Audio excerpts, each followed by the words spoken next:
Ontem nós terminamos o capítulo 7 de Daniel, aonde nós falamos sobre a primeira visão de Daniel, que haviam aqueles 4 animais que surgiam do mar, e também, ou principalmente, do quarto animal, que era aquele que mais chamou a atenção de Daniel, que era um animal terrível e que ele tinha 10 chifres e que surgiu um pequeno chifre derrubando outros 3. Hoje nós vamos entrar no capítulo 8, que é uma continuação das visões de Daniel. Hoje é a segunda das visões de Daniel. E que vão deixar para nós as coisas mais claras, as questões abordadas no capítulo 7 de uma forma mais clara. Eu quero saudar todos vocês com a graça e a paz do nosso Senhor Jesus Cristo. Hoje é dia 24 de novembro. Que Deus te abençoe poderosamente. Enquanto você abre a tua Bíblia aí no capítulo 8 de Daniel, nós vamos orar. Pai, nós queremos te agradecer por este dia, por este domingo que está começando. Pedimos que o Senhor nos abençoe com sabedoria e entendimento da tua palavra, perdoe os nossos pecados, em nome de Jesus Cristo. Amém. Senhor, perdoa-nos assim como nós temos perdoado aqueles que nos têm ofendido. Amém? Em nome de Jesus. Hoje nós temos às 19 horas o culto de celebração, você é o nosso convidado. Tenho certeza que o Senhor vai trazer uma palavra poderosa para a tua vida. E também nós temos daqui a pouquinho, às 7 horas da manhã, o devocional com a pastora Ana. Então aqui, amados, nós vamos agora começar a ler sobre esta segunda das visões de Daniel. E ele começa dizendo assim, ó, no ano terceiro do reinado do rei Belsassar, eu, Daniel, tive uma visão depois daquela que eu tivera a princípio, que era aquela visão dos quatro animais, das 4 bestas que surgem do mar. Agora, nós vamos ver que as questões vão ficar mais claras para nós aqui, e o foco não são mais os impérios do mundo, ainda que nesse início ele ainda faça alguma referência nesta visão aos medo-persas e aos gregos, mas depois o foco, a ênfase se volta de novo para o pequeno chifre. Mas esse pequeno chifre agora, ele não é o mesmo pequeno chifre daqueles 10 chifres que nós vimos na primeira visão, mas ele faz referência da mesma forma ao anticristo. Amém? Vamos ver então o que diz a palavra do Senhor a partir do verso 2. Quando a visão me veio, pareceu-me estar eu na cidade de Suzã. Então, por que ele diz pareceu-me estar? Porque ele estava na Babilônia e era distante, se não me engano, 400 quilômetros de distância, e ele foi levado em visão até esta cidade. Então ele teve um arrebatamento aonde ele então se viu na cidade de Suzã, que é a província de Elão, e vi que estava junto ao rio Ulai. É interessante, amados, essa visão de Daniel já neste versículo 2, porque neste momento a cidadela de Suzã não era uma cidade importante. Mas, posteriormente, um século depois, a história mostra que Xerxes ele construiu ali um importante palácio. E neste palácio se desenvolve 2 histórias que nós temos aqui na palavra de Deus também. Uma é a de Esther, lá neste palácio que Xerxes construiu 100 anos após essa visão de Daniel, e ali também nós temos a história de Neemias. Então são 2 personagens bíblicos que vão ter a sua história contada lá nesta cidadela de Suzã, onde havia então, 100 anos depois, um grandioso palácio. Então levantei os olhos e vi, e eis que diante do rio estava um carneiro, o qual tinha 2 chifres, e os 2 chifres eram altos, mas um mais alto do que o outro, e o mais alto subiu por último. Então aqui, amados, nós começamos a ver já uma referência ao Império Medo-Persa, mais uma vez, dos 2 chifres, porque eram 2 medos e os persas. Então os persas eram mais poderosos, maiores que o reino medo, e ali surge inclusive Ciro. E ele era um reino invencível, invencível, conquistava tudo que estava pela sua frente. No versículo 4 diz que vi que o carneiro dava amarradas para o ocidente, para o norte e para o sul, e nenhum dos animais lhe podia resistir, nem havia quem pudesse livrar-se do seu poder. Ele, porém, fazia segundo a sua vontade e assim se engrandecia. E a história também mostra isso. Amados, tudo isso é profético, não havia acontecido ainda. Ciro, o rei Ciro, chamado do aquele que de ungido pelo Senhor, se você olhar no livro de Isaías, capítulo 45, 150 anos antes, já há uma profecia a respeito de Ciro, que era um ungido do Senhor, alguém que o Senhor chamou para cumprir o seu propósito na terra. E, inclusive, Ciro é aquele que permite que os judeus voltem para Israel, para Jerusalém. Amém? Então, este Ciro e os seus sucessores, eles conquistaram tudo, a leste, norte e sul. Amém? Versículo de número 5, por isso que ele se engrandecia. Por isso que esse animal se engrandecia. Versículo 5. Estando eu observando, eis que um bode vinha do ocidente sobre toda a terra, mas sem tocar no chão. Amados, esta referência fala da Grécia, porque o exército da Grécia conquistou tudo com uma rapidez tão grande que alguns diziam que eles não tocavam a terra, que eles estavam como que voando, de tão rápida que foi a conquista da Grécia. E diz que mais sem tocar o chão. E este bode tinha um chifre notável entre os olhos. E este chifre, amados, notável entre os olhos, é Alexandre o Grande.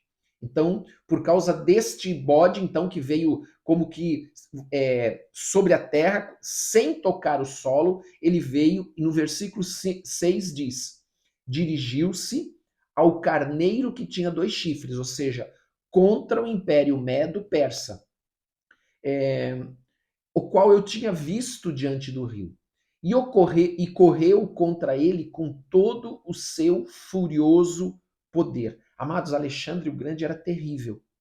E aqui nós precisamos sempre lembrar que isso aqui são as visões de Daniel proféticas, não havia acontecido ainda. E nós começamos a ver a exatidão destas visões de Daniel. E diz ainda no versículo 7, que eu quero ler com você, que diz assim, ó, viu chegar perto do carneiro e enfurecido contra ele, o feriu e lhe quebrou os 2 chifres, pois não havia força no carneiro para lhe resistir. E o bode o lançou por terra e o pisou aos pés, e não houve quem pudesse livrar o carneiro do poder dele. Amados, o exército persa, ele era muito maior do que o exército grego. Mas Alexandre o Grande, ele tinha uma capacidade tão grande, e esta capacidade certamente vinha de Deus. Porque Deus estava preparando todo mundo para receber o evangelho. Todo o mundo conhecido, então, estava sendo preparado para receber o evangelho. Então, o Império Medo-Persa foi feito em pedaços. E Alexandre conquistou tudo. Conquistou conquistou todos os lugares que ele passou. A extensão do seu império era gigantesca. E no versículo de número 8, nós vemos que o bode, que era este que representava os gregos e Alexandre o Grande, o bode se engrandeceu sobremaneira, e na sua força quebrou-se-lhe o grande chifre.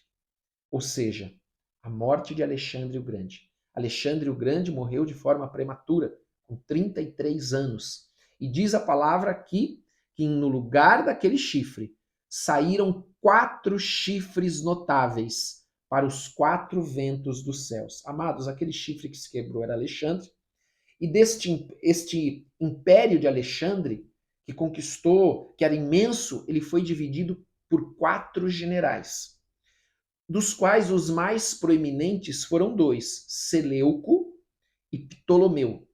Amados, esses 4 generais, eles ocuparam os 4 cantos da terra. Por isso que ele usa aqui para os 4 ventos do céu, norte, sul, leste, oeste. Eles ocuparam tudo, tudo. Amados, a ocupação dos gregos foi uma ocupação onde o mundo grego, a cultura grega se espalhou para todos os lugares.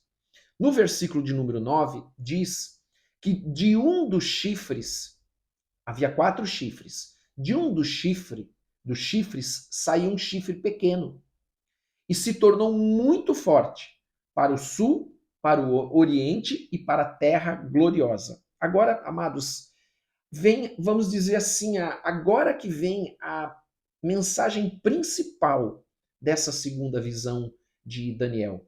A mensagem que de fato ele queria transmitir, que é afunilada agora. Porque, amados, um dos generais neste império que foi dividido para 4 generais se chamava Seleuco. E deste general, deste império que ele cuidava, desta parte desse império que ele cuidava, que era anteriormente de Alexandre, surgiu uma grande abominação ali, que era este pequeno chifre. E este pequeno chifre, amados, ele era um homem chamado Antíoco Epifânio, que ele é, o que eu já citei anteriormente, uma pré-figura do anticristo que virá no final dos tempos. E por que ele era pequeno? Porque ele usurpou o poder. Ele não era o candidato na linha sucessória do trono deste general Seleuco, mas ele arrancou 3 chifres. E na história ele arrancou 3 chifres. Ele arrancou 3 que seriam sucessores no trono, ele usurpou o poder. Esse pequeno chifre, que ele é retratado como alguém altamente inteligente, capaz de ver e saber todas as coisas. Você lembra que no capítulo anterior falava que aquele pequeno chifre tinha muitos olhos? Exatamente isso. Amados, este pequeno chifre que aqui é um homem, ele vai vir no final dos tempos, na figura do anticristo, com o poder dado diretamente de Satanás, ou ele vai receber o poder diretamente de Satanás. E é interessante porque no último ano da sua vida, ele voltou a sua atenção para Israel. Por isso que no final do versículo 9 diz assim: a terra gloriosa. Qual é a terra gloriosa? A terra de Israel, lá a Judéia, onde estava Jerusalém. Então, nesse último ano, a sua atenção se voltou para Israel e ali ele cometeu grandes abominações. Amados, ele sacrificou um porco, que seria um animal imundo, sobre o altar. Ele tirou o altar de Deus, colocou ali uma imagem dedicada a Zeus. E no versículo de número 10, que nós vamos terminar aqui a nossa leitura, eu vou trazer mais algumas informações sobre o que ele fez, mas nós vamos ver muito mais depois. Por isso que ele é esta figura do anticristo que virá no final dos tempos, naquilo que nós chamamos do período de tribulação, da grande tribulação. Então esse Antíoco Epifânio, nessa sua fúria no último ano, ele retrata o que o anticristo fará nos seus últimos 3 anos e meio, que é chamado de a grande tribulação. Então diz o versículo 10 que ele cresceu até atingir o exército dos céus. Quem que é o exército dos céus? Os santos. Amém? No caso aqui, o povo de Deus, que eram os judeus, alguns do exércitos e das estrelas lançou por terra e as pisou. Amados, ele perseguiu todo tipo de fé. Claro que de forma natural, o foco principal dele era Deus, perseguindo assim os judeus. Amém? Então ele perseguiu todo tipo de fé, ele estava transformando as coisas na terra, tudo aquilo lugar que ele dominava, ele estava transformando. Ele acabou com todo tipo de culto que não fosse o culto que ele autorizou, que era dentro daquilo que ele acreditava dos gregos. O resto ele proibiu tudo. Para você ter uma ideia, se um judeu fosse encontrado, por exemplo, com um rolo da lei de Moisés, ele era morto. Ele também profanou todo o templo, cometendo uma série de sacrilégios dentro do templo. Né? Ele também acabou, amados, com todo tipo de culto, não só, isso é interessante, não só a Deus, mas também de outros. Por isso que fala aqui das estrelas, porque havia naquela época muito culto às estrelas, ele acabou com tudo. Então, amados, esse homem, ele prefigura o futuro anticristo. E ele é tipificado aqui de uma maneira mais direta a este homem chamado Antíoco Epifânio, porque ele era alguém que fez todo tipo de blasfêmia, cometeu todo tipo de sacrilégio contra Deus. Ele se achava Deus, ele se colocava no lugar de Deus. E no versículo 11, nós vamos continuar vendo o que esse homem fez. Então esse homem é uma figura do anticristo que vai vir. Deus ele usa, amados, as coisas naturais para também nos mostrar as coisas futuras. E aqui, amados, nós vemos Daniel profetizando antes, muito antes, a respeito deste homem, Antíoco Epifânio. E este Antíoco Epifânio, profetizado por Daniel, é uma figura ou um tipo de anticristo apontando para o anticristo que virá no final dos tempos e que vai trazer todo tipo de blasfêmia, profanação contra Deus, aonde ele vai perseguir os cristãos. Aliás, ele vai perseguir todo tipo de fé que não seja dele. Amém? Ou para ele. Amém até aqui? Vamos continuar amanhã a partir do versículo de número 11. Eu quero convidar você agora a fechar os teus olhos por um instante, vamos orar e pedir a bênção de Deus sobre as nossas vidas. Pai, nós queremos te agradecer mais uma vez e pedimos que o Senhor nos abençoe e abençoe as nossas famílias também, as nossas casas, que o Senhor derrame das tuas bênçãos, do teu poder, da tua presença, que o Senhor envie os teus anjos, anjos ministradores, anjos guerreiros para cuidar de cada um de nós. Abençoa-nos, Senhor, é o que nós te pedimos. Cuida de nós, Senhor, em nome de Jesus. Nós pedimos pelas nossas famílias para que o Senhor os proteja e que esse dia seja um dia de paz, de amor, de alegria, cheio da tua presença, em nome de Jesus. Que Deus te abençoe e tenha um ótimo dia, em nome de Jesus, e até hoje, às 19 horas. Deus te abençoe.